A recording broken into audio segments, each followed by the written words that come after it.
Bem, então eu vou fazer um vídeo agora sobre glomo jugular. Foi uma pergunta que eu recebi.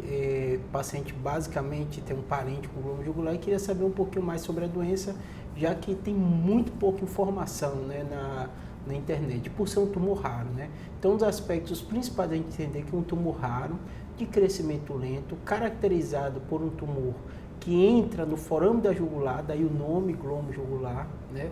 Então, nessa região, forame jugular, ainda entra pares cranianos baixos, né?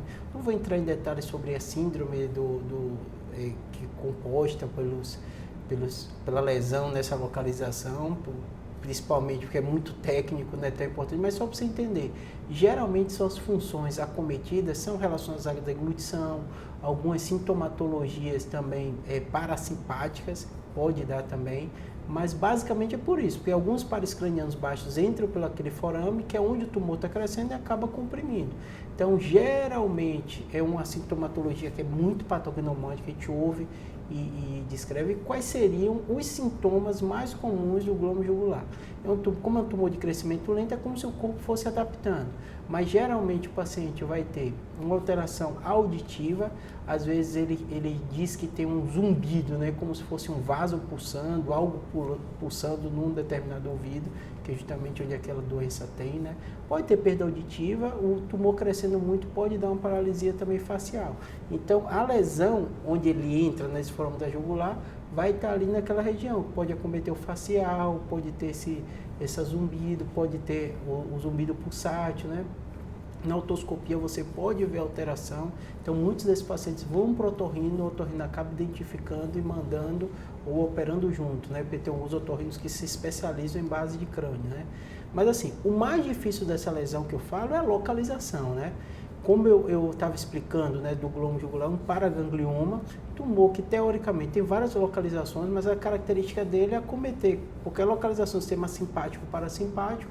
Então, alguns desses tumores de outras localizações também têm sintomatologia relacionada à liberação de algumas substâncias, mas o mais característico do glomo jugular geralmente é a sintomatologia compressiva pelo crescimento do tumor. E agora eu vou falar um pouquinho sobre o diagnóstico, né? Diagnóstico, exame de imagem, ressonância ajuda, geralmente a gente vai pedir uma tomografia também para ver quanto vai estar comprometido esse osso. Geralmente o angiorressonância vai ajudar e angiografia.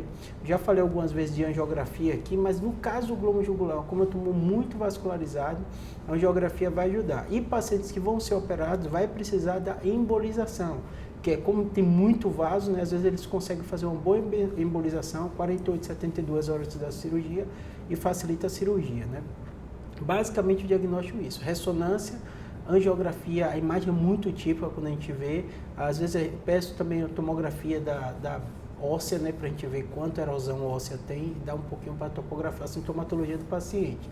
O tratamento é o mais difícil e o que mais mudou nos últimos anos, porque classicamente o tratamento sempre foi cirúrgico, mas é uma doença muito mórbida. Como eu falei, o forame da jugular passam vários pares cranianos.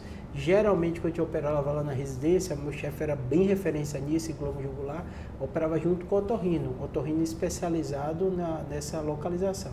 Mas, de um modo geral, é uma doença mórbida. Por quê? Porque você manipula esses baixos, tem um risco de lesão de par baixo e, de um modo geral, o paciente precisa no pós-operatório, muitas vezes, de sonda, dependendo do tamanho da lesão.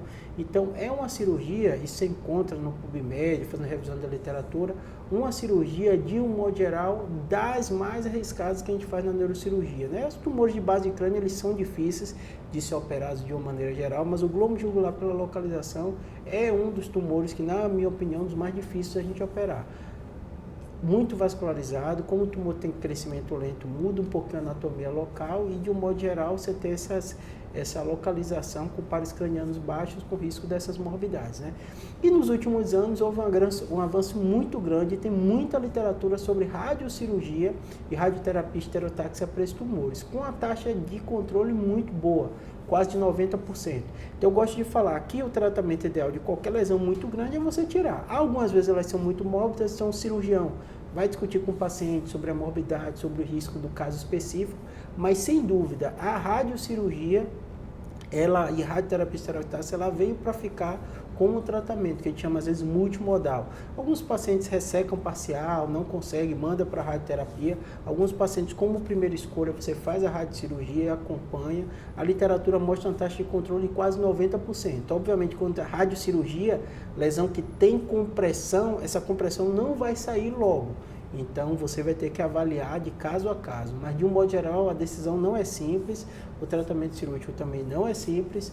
Mas, como uma lesão de crescimento lento, geralmente esse debate com a família, a discussão, vão dar opções e possibilidades. Espero que tenha ajudado. Doença rara, eu estou recebendo algumas perguntas em box e vou tentar fazer. Obviamente, vai ser interesse da grande maioria das pessoas, mas realmente tem pouquíssima informação na internet e a gente vai tentar. Obrigado.